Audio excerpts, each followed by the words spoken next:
शन्नो मित्रः शं वरुणः शन्नो भवत्वर्यमा शन्न इन्द्रो बृहस्पतिः शन्नो विष्णुरुक्रमः ॐ शान्ति शान्ति शान्तिः।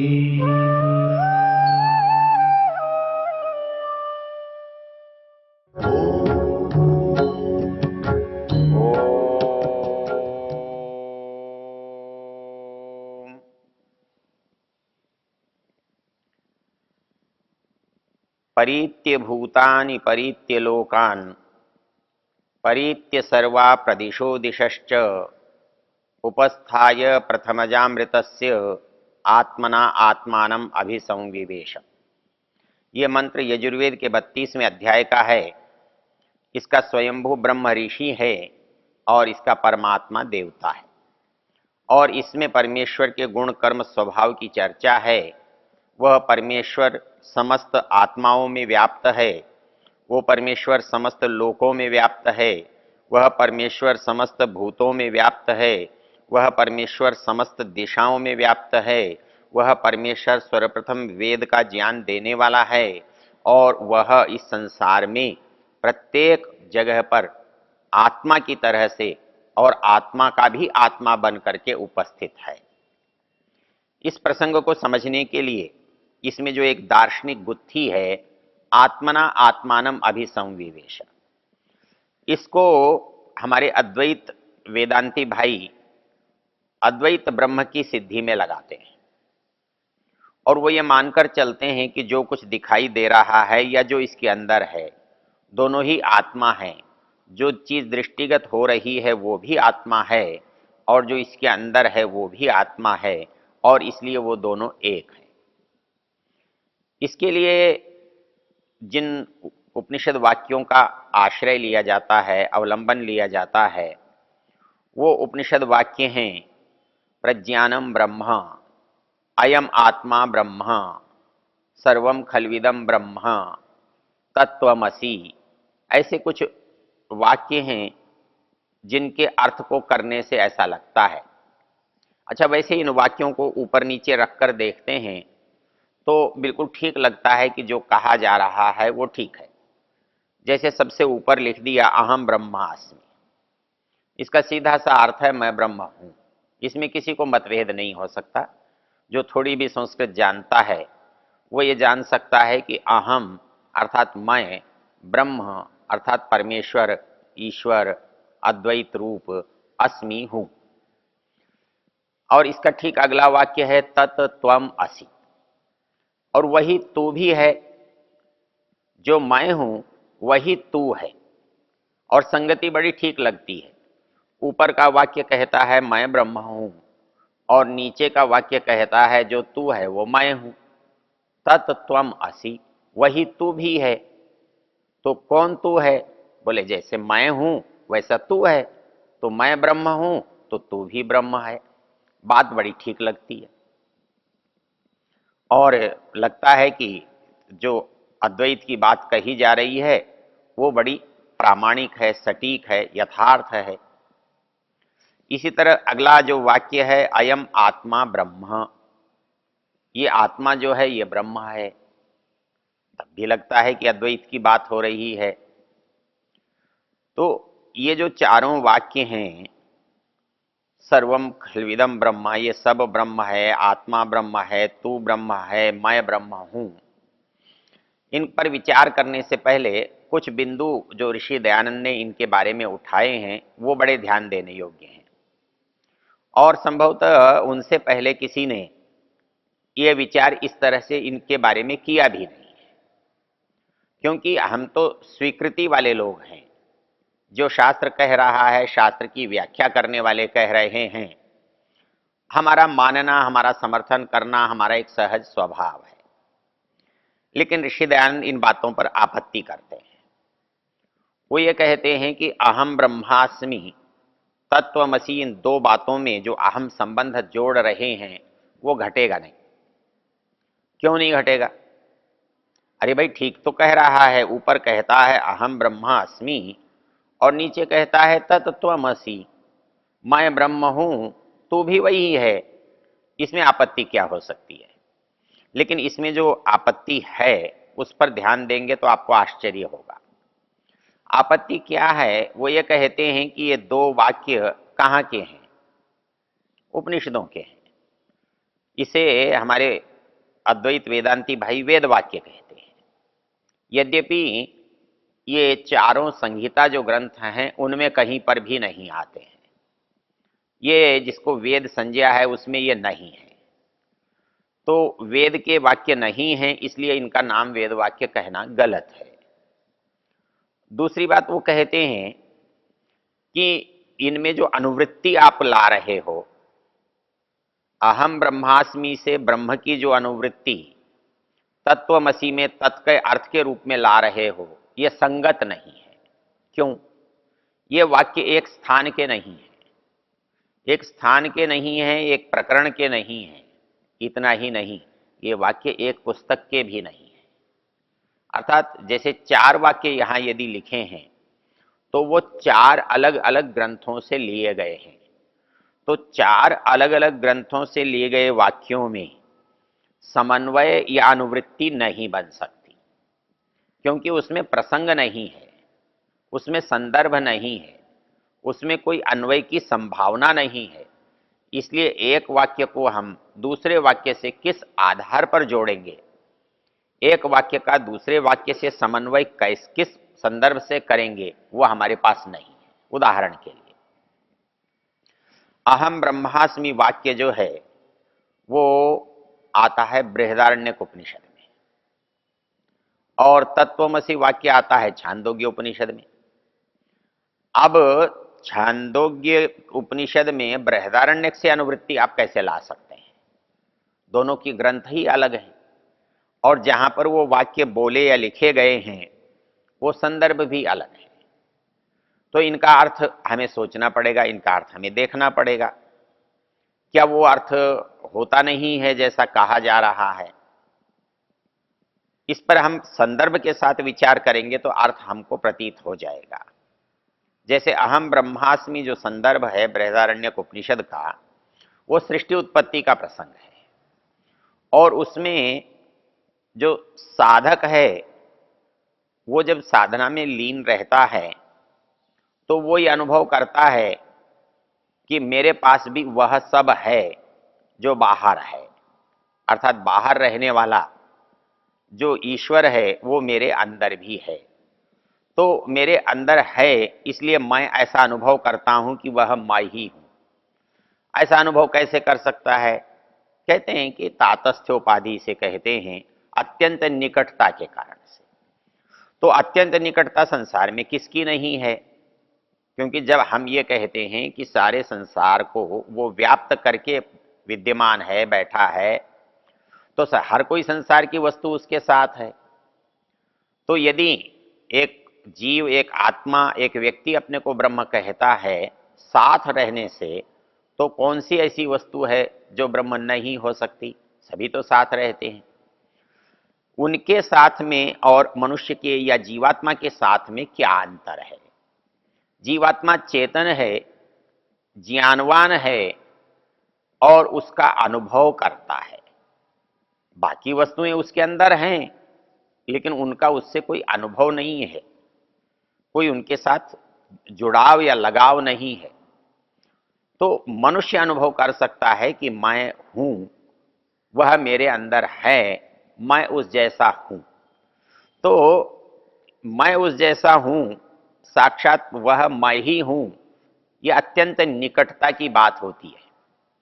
जैसे यज्ञदत्त और देवदत्त दोनों एक ही हैं, तो यद्यपि यज्ञदत्त अलग है और देवदत्त अलग है, लेकिन वहां एकत्व का बोध कैसे होता है? वहां एकत्व का बोध दोनों के अविरोध होने से होता है। अर्थात दोनों में कोई विरोध नहीं है, इसलिए एक है। तो इसी तरह से आत्मा और परमात्मा के अंदर जो एकत्व का भाव है वो कुछ समानता से एक हो जाता है ऐसा नहीं है। अर्थात कोई पैरों से चलता है और मनुष्य भी पैरों से चलता है, तो दोनों को पैरों से चलने वाला होने से हम एक नहीं कह सकते।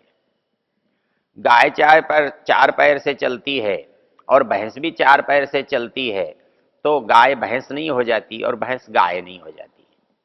हाथी चार पैर से चलता है, बैल भी चार पैर से चलता है, तो न बैल हाथी हो सकता है न हाथी बैल हो सकता है। कुछ समानताओं के कारण हम एकत्व का अनुभव करते हैं, तो विशेषताओं के कारण से हम अपनी भिन्नता का अनुभव करते हैं। जैसे हमारे वेदांती लोगों का कहना यह रहता है कि जैसे एक मनुष्य है, उसको किसी समय में आप मिलो। वहां वेदांत की भाषा में कहा जाता है कि काशी में देवदत्त को देखा। उस समय गर्मियों के दिन थे, लेकिन दोबारा यात्रा करते हुए मथुरा में देवदत्त को देखा, तब बरसात के दिन थे। तो दोनों में एकत्व का बोध कैसे हुआ कि हमने काशी को हटा दिया, गर्मी को हटा दिया, हमने मथुरा को हटा दिया, हमने वर्षा को हटा दिया, तो बचा कौन? देवदत्त। तो जैसे देवदत्त एक है और उसके आसपास की चीजों को हटाने से देवदत्त का ज्ञान होता है, वैसे ही हमारे वेदांत के लोगों का कहना यह है कि जीवात्मा में और परमात्मा में विशेषण हटा दो, जीव हटा दो और परम हटा दो और बच गया आत्मा। तो जैसे वो भी आत्मा और ये भी आत्मा दोनों एक हैं। ये संदर्भ क्यों नहीं घटेगा कि आत्मत्व तो एक है, दोनों में चेतनत्व एक है, दोनों का अस्तित्व विद्यमान सदा से है, किंतु विशेषता भी तो है, भिन्नता भी तो है। तो भिन्नता से व्यक्ति जो वस्तु है, व्यक्ति है, पदार्थ है, वो अलग होता है और समानता से एक होता है।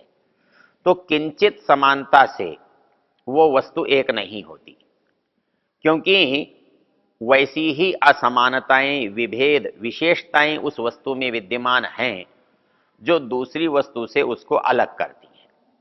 तो वैसे जैसे आत्मा होने से परमात्मा चेतन है, लेकिन वो एक है, वो परम है, वो संपूर्ण है, वो सर्वव्यापक है, वो एक है।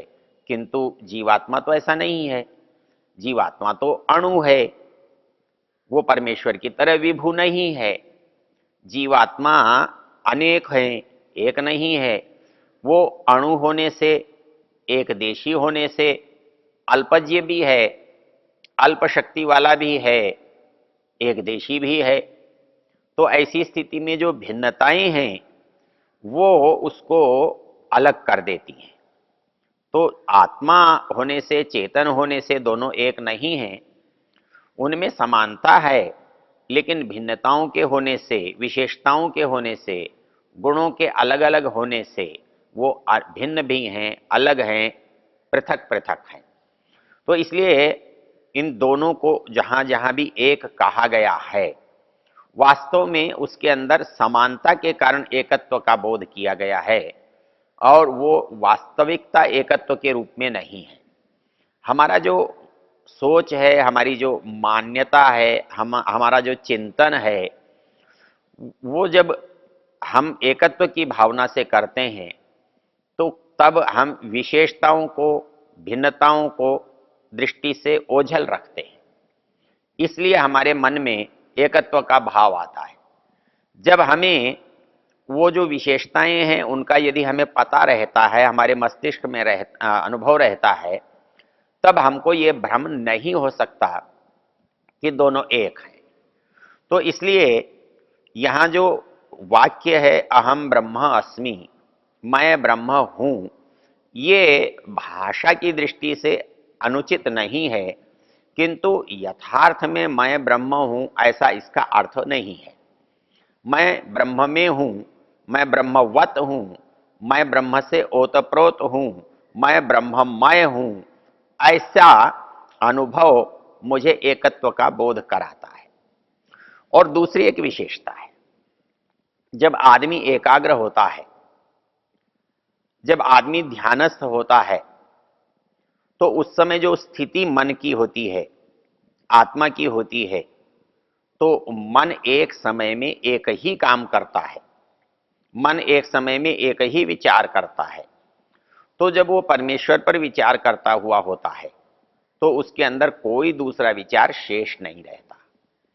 जब वो अपने आप को भूल सा जाता है, जब अपना बोध उसे नहीं रहता है, तब उसकी जो मनस्थिति होती है, जो सोच होता है, जो विचार होता है, वो जो विचार है उसी को देखने का होता है, उसी को मानने का होता है। तो उस समय की जो परिस्थिति है, उसमें जो अद्वैत भाव पैदा होता है, वो अद्वैत भाव वास्तविक होने पर भी, वो अनुभूति के स्तर पर एक होने पर भी, लेकिन जब संसार में पदार्थों की विवेचना के विषय में, पदार्थों के स्वरूप के विषय में एक कहने का यत्न करते हैं, तो वो विचार यहां अशुद्ध हो जाता है, मिथ्या हो जाता है, गलत हो जाता है। इसलिए ये वाक्य अपने आप में सही हैं प्रसंग से देखे जाएं तो। वैसे ही एक वाक्य आता है तत्वमसि। ये तत्वमसि वाक्य जो है वो बिल्कुल दूसरे ग्रंथ का है। और तीसरा वाक्य जो है अयम आत्मा ब्रह्म, ये आत्मा ब्रह्म है, ये बिल्कुल तीसरे ग्रंथ का है। अहम ब्रह्मास्मि बृहदारण्यक उपनिषद का है। तत्वमसि छांदोग्य उपनिषद का है। अयम आत्मा ब्रह्म मांडुक्य उपनिषद का है। और प्रज्ञानम ब्रह्म ऐतरेय उपनिषद का है। और इन वाक्यों को हम एक पंक्ति में रखकर उनकी अनुवृत्ति लाएं, उनमें सामंजस्य करें, उनमें समन्वय करें, तो ये शास्त्रीय दृष्टि से उचित नहीं कहा जा सकता। क्योंकि संगति वहीं लगती है जहां कहीं निकटता हो, जहां कहीं प्रसंग मिलता हो। लेकिन इन वाक्यों में कोई निकटता नहीं है, क्योंकि प्रत्येक वाक्य भिन्न भिन्न पुस्तक से लिया गया है, प्रत्येक वाक्य भिन्न भिन्न संदर्भों से लिया गया है।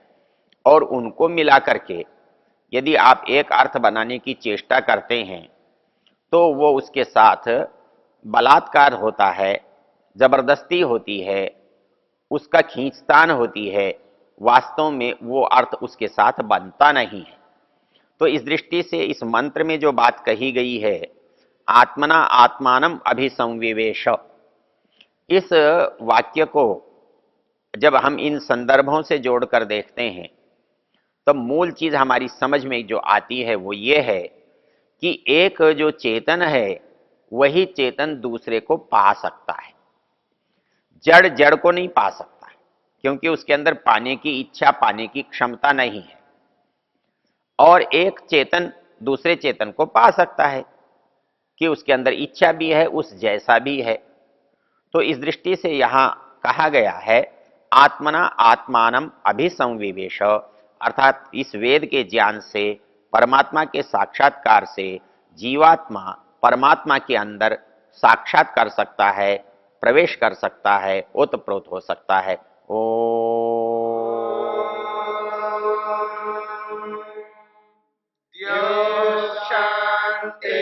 शांतिरंतरिक्षं शांतिर्पृथिवी शांतिरापः शांतिरोषधयः शांतिः वनस्पतयः शांतिर्विश्वे देवा शांतिर्ब्रह्म शांति सर्वं शांति शांतिरेव शांति क्षमा शांतिरेधि। ओम शांति शांति शांति।